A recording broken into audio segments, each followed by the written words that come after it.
मोदक म्हणणारच की काय उकडीचा? नाही नाही नाही, तू बारीक झाला असेल, तुला काय मी उकडीचा मोदक म्हणून मी तुझ्या समोर जाडी ठेवली दिसते. नाही पण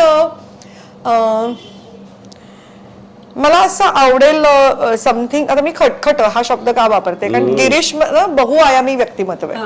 आमची खतखत भाजी जी असते ती कशी असते, त्याच्यामध्ये बऱ्याच भाज्यांचं मिश्रण असतं आणि मग ते खतखत आपण करतो. So it's nutritious also. तसं गिरीश उत्तम गातो, तसंच तो चांगलं लिहितोही चांगलं. अभिनेता तर तो उत्तम आहेच. त्याच्या वाचनामुळे त्याचं मराठी खूप चांगलं असल्यामुळे तो खूप छान शब्द सुचवू शकतो. शब्द संपत्ती त्याच्यापाशी खूप आहे. सो मला असं वाटतं बऱ्याच गोष्टी तो अभिनयासोबत करतो. आय एम शुअर की त्याने उद्या दिग्दर्शन करायचं ठरवलं एखादं नाटक, तेही तो उत्तम रीतीने करू शकेल.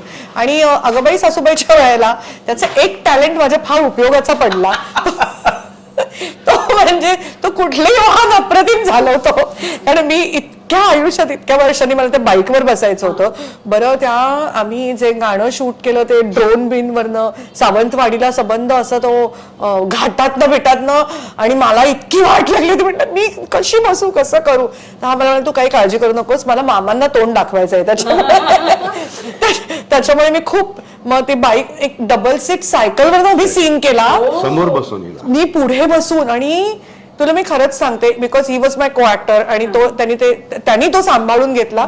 मला तो प्रचंड डिफिकल्ट. आणि बरं रात्री अंधारात कमी लाईट्स आणि त्याच्यामध्ये चांदिवली स्टुडिओमध्ये आम्ही तो डबल सीट सायकलवरनं केला होता.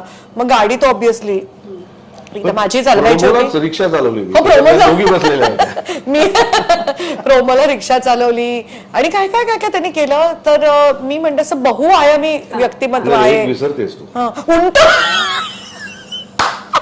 उंटावर पण बसवलं तिला.